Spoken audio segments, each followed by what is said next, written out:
Westminster Shorter Catechism, question and answer 7, changes subjects slightly. We move from the doctrine of God to the doctrine of his decrees. So question number 7 asks, what are the decrees of God?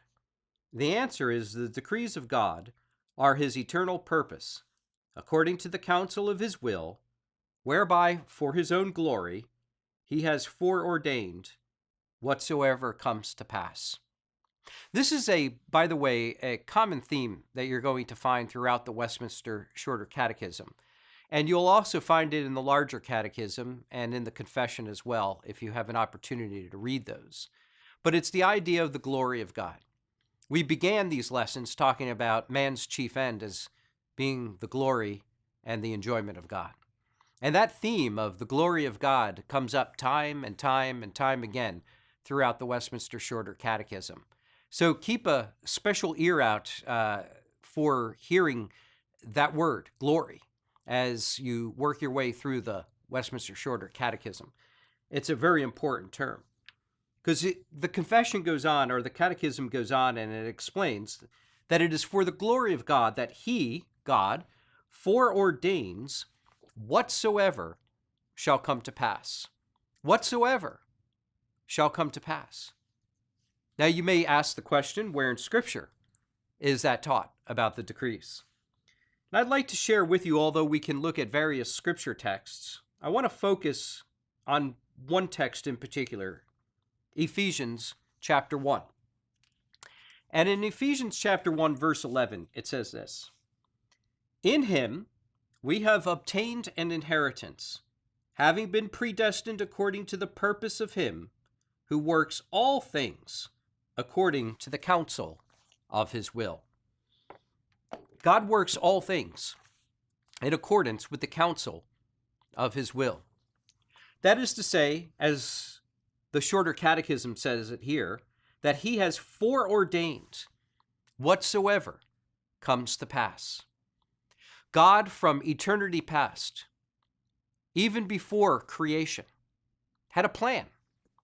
That plan is understood theologically as his decrees. And that plan is sort of like a blueprint. A blueprint is what we would call a design for a building.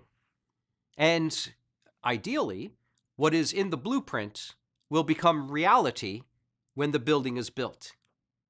So when God plans whatsoever shall come to pass, it's like a blueprint of history and of creation.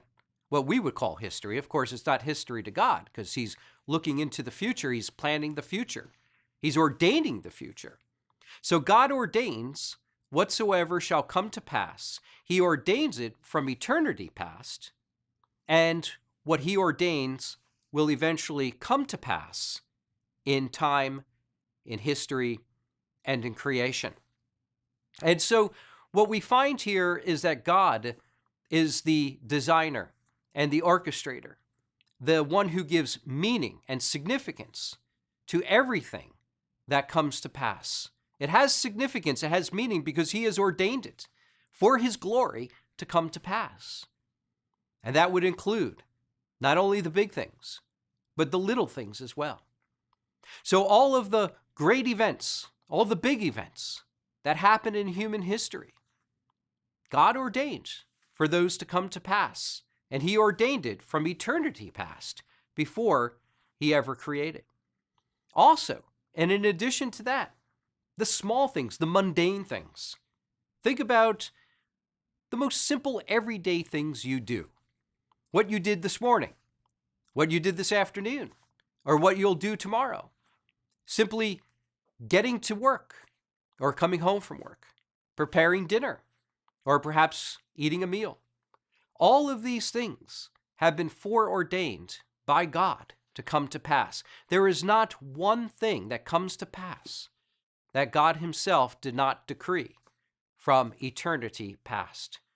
And that means that the God that we worship, the God that we glorify, is a great God, a God who from the very beginning and before the beginning ordains whatsoever comes to pass. That means he is the sovereign Lord.